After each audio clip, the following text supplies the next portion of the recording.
나름 실력 있고 학생들에게도 인기가 많다고 자부하는 학원 강사 이구환 씨. 하지만 몇 시간 후 그는 돌이킬 수 없는 비극을 맞이하게 됩니다.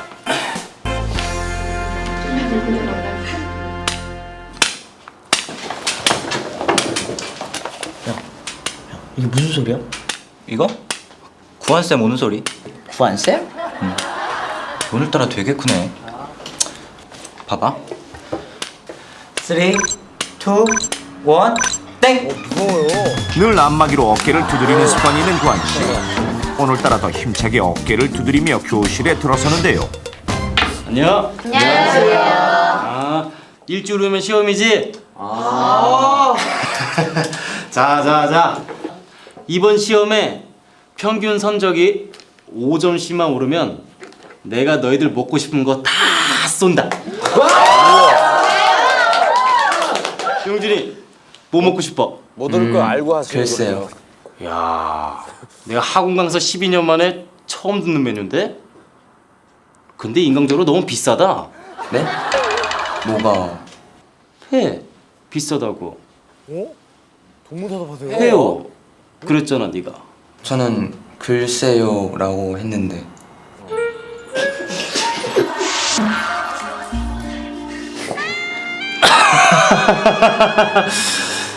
내가 또 이런다. 구환 씨나 학생들의 반응을 보니 이런 일이 한두 번이 아니었던 모양인데 자, 수업하자. 구한쌤 별명이 사형이거든. 사형? 사오정 형님. 오늘도 한 건 하시네. 자. 메뉴는 너희들끼리 고민하고 수업해야지. 96페이지. 오늘도 귀 좀 아프겠네. 귀가 왜? 좀만 있으면 알게 돼. 1884년대가 있어. 자, 보수 세력의 반발은 뭐가 있냐? 위정적 학생들도 자신처럼 말을 잘 알아듣지 못할까 걱정이 됐던지 어째 점점 커지는 구환 씨의 목소리. 장난 아니다. 괜히 사오정 형님이냐. 덕분에 덧셈 시간엔 줄 수가 없어. 그런데 구환 씨가 칠판을 향해 돌아서는 순간 학생들의 반응이 심상치가 않습니다. 그 이유는 바로 구환 씨의 목에 커다랗게 멍이 들어있었기 때문. 안마기. 뭐야? 선생님 목에 뭐? 완전 시퍼렇게 멍들었는데 안 아프세요? 너무 피곤하시니까 힘들으셨나 봐. 잠시 후 쉬는 시간.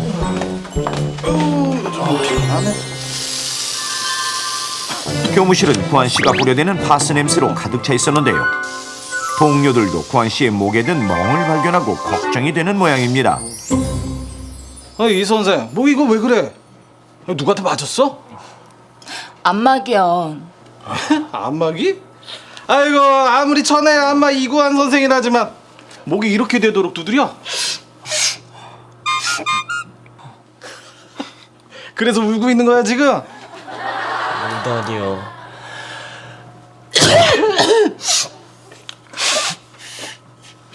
아유, 감기 아직도야? 오후 되니까 좀 그렇네요. 어째 좀 뻐근한 게. 몸살 난 거예요. 약을 먹든지 병원을 가든지 좀 하시라니까. 아이고, 감기 걸린 거 가지고 약 먹고 그럼 싼 아이 아니잖아요. 그냥 국민약거리지. 아유, 그러니까 잘 안 낫죠. 아유, 약 먹는다고 낫나. 그리고 요새 들어 어머니가 보내주신 보약이랑 비타민 같은 거 챙겨 먹고 그래요. 쿠감기 간당간당한 거 가지고. 그리고 또 습관적으로 안마기로 어깨를 두드리는 구환 씨. 아이고 그 죄 없는 어깨 그만 좀 구타하시고 밥이나 먹으러 가자고. 전죽 싸왔어요. 또 줘? 아이 감기가 가지고 며칠째 죽이야. 감기 때문인지 잇몸도 좀 붓고 목도 좀 아프고 그래서요. 결국 혼자서 도시락을 먹게 된 구환 씨. 그렇지 않아도 서글픈데 뜨거운 죽에 아픈 잇몸까지 대여 짜증이 솟구치는 구환 씨입니다. 그래도 시간은 흘러 하루 일정이 끝나갈 무렵 구환 씨도 수업을 마치고 돌아오는데 또 고래고래 소리를 지르다 와서인지 아까보다 더 기운이 없어 보입니다.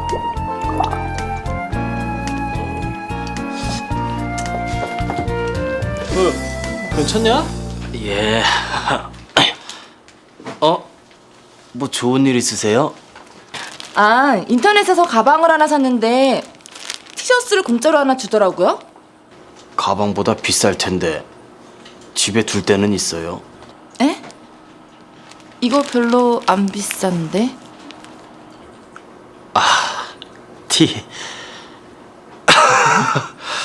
티셔츠. 뭔 줄 아셨는데요? 피아노를 공짜로 줬다는 줄 알고.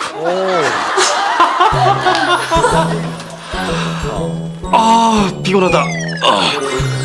전 휴게실 가서 잠 좀 자다가 이따 보충 수업 배울게요. 그리고 1시간 정도가 흘렀습니다. 그런데 수업이 시작되는데도 구한 씨가 돌아오질 않습니다. 구한 씨, 이구환 선생 아직 자? 불을 켜자 바닥에 정신을 잃고 쓰러져 있는 구한 씨가 보였고 동료들이 급히 구한 씨를 병원으로 옮겼지만 충격적이게도 그는 심각한 호흡곤란으로 인해 곧 사망하고 말았습니다.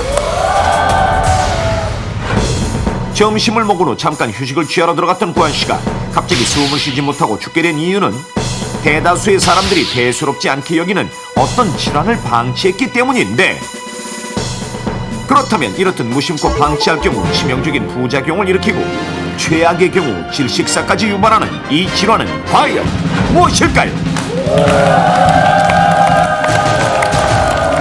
자다가 전에 나왔잖아요.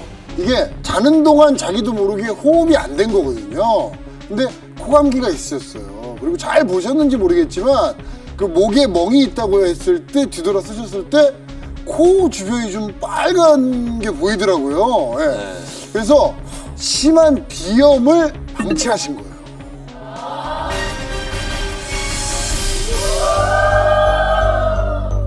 자, 뭐 멀쩡하지.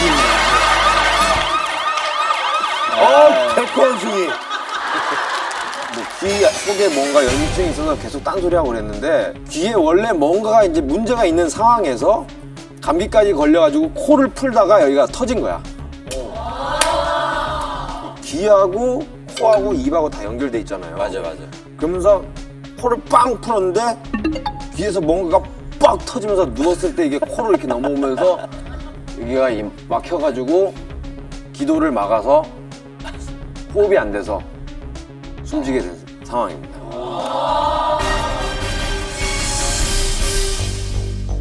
정답인가 봐. 오!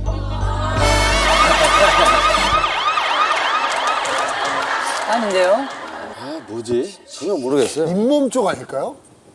잇몸이 아까 안 좋았단 말이죠. 재물이에요? 또 가도 돼요? 또 같아요. 또 가도 돼요? 잇몸이라니까. 잇몸이 아니에요. 내가 봤을 땐 충치야. 주지. 충치 때문에 잇몸이 붓는 건데 충치로 감기 바이러스가 들어간 거야. 그러니까 충치를 갖고 있는데도 병원 안 가고 가만히 있다가 잇몸이 부을 대로 붓고 했는데 감기까지 걸렸으니까 그 충치로 바이러스가 충치로? 네. 침투해가지고 이게 뭐 어딜 타고 해가지고 뭘 해가지고 문제가 생긴 거예요.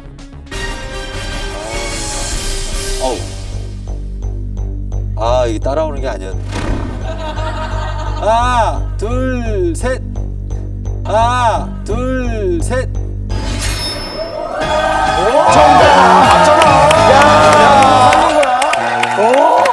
맞네. 오. 어떻게 할까요? 뭐 깨끗하게 서로 한 방씩 할까요? 아니면 그러실래 편하신 대로. 뭐 한 사람에게 이렇게 편하신 대로 하시죠. 편안하게 예. 남자니까 그럴까요? 좀 강하게 가죠. 한 사람에게 몰아주죠. 남자니까. 보통 하자 그러는 사람이 걸리는데. 어떤 걸로 할까요? 어떤 걸로? 자 묵지버라 하죠. 알겠습니다. 예. 묵지빠. 자 이쪽으로 와. 가운데로 그러면. 아유 형님 감사하네요. 가위바위보. 아 제가 좋아요. 아 일단 김국진. 묵. 야.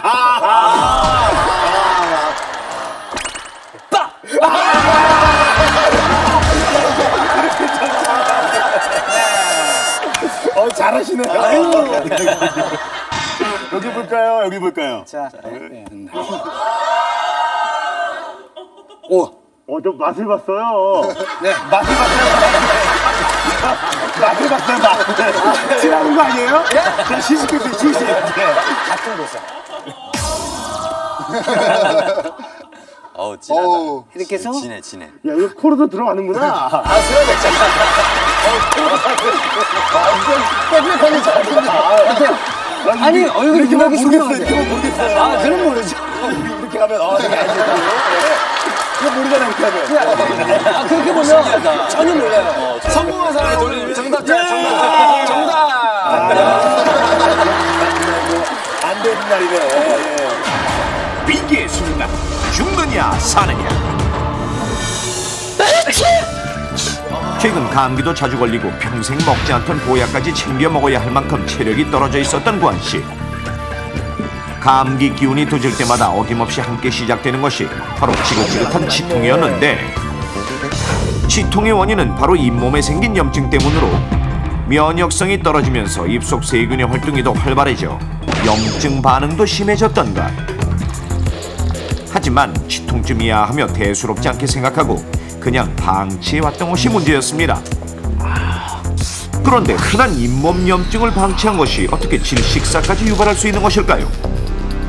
작은 염증이라도 자칫 방치해두면 우리 몸의 혈관을 타고 돌아다니며 혈관과 근육을 망가뜨리며 폐나 심장, 뇌 등 중요 장기에까지 부작용을 미친다는 사실 알고 계십니까? 구한씨의 잇몸에 난 염증도 면역성이 떨어진 틈을 타 얼굴에 있는 큰 혈관들을 타고 전이 되었는데, 이 염증이 가장 가까운 턱과 목에서 보이기 시작했던 것. 그리고 순식간에 염증 속 치명적인 세균들이 더 심한 염증 반응을 일으켰고, 목과 턱 부위의 근육이 급속하게 부어오르며 기도를 막는 바람에 결국 질식사하고 만 것입니다. 자, 이렇듯 단지 잇몸 염증 같은 사소한 질환을 방치하는 것만으로 질식사란 끔찍한 결과를 불러올 수 있다는 것 믿어지십니까? 드문 경우긴 하지만 충분히 가능한 사례입니다. 실제로 오른쪽 어금니에 염증으로 인한 통증이 있었지만 방치하다 입원한 20대 후반의 남성 환자의 경우 진단 결과 충치로 인한 염증이 혈관을 타고 폐까지 이동해 폐농양 증세가 나타났고 심한 호흡 장애까지 일으킨 경우도 있었습니다. 이와 같은 일이 그저 남의 일만 같으십니까? 충치와 더불어 잇몸에 염증이 생기는 잇몸병은 치주질환 또는 풍치라고도 하는데, 감기를 제외하면 우리나라 사람들이 가장 많이 앓는 질환입니다. 우리나라는 40세 이상 장노년층은 무려 80~90%가 이런 잇몸병을 앓고 있으며, 20, 30대 청년들도 2명 중 1명꼴로 가지고 있을 만큼 매우 흔합니다. 문제는 대다수의 사람들이 염증으로 인한 통증이 나타나도 일시적인 증상이라고 여겨 방치하는 일이 많다는 것. 잇몸에 염증이 생겼을 때 어떻게 하시나요? 소금각을 해요. 네. 병원은 혹시? 병원은 다녀본 적이 없어요. 보통 사람들도 그냥 잇몸이 아프다고 하면 병원 간다기보다는 그냥 놔두지 않나요? 특별히 좋지는 안 하고요. 그냥 며칠 지나고 낫고 하니까 그냥 잘 넘어가는 편이에요.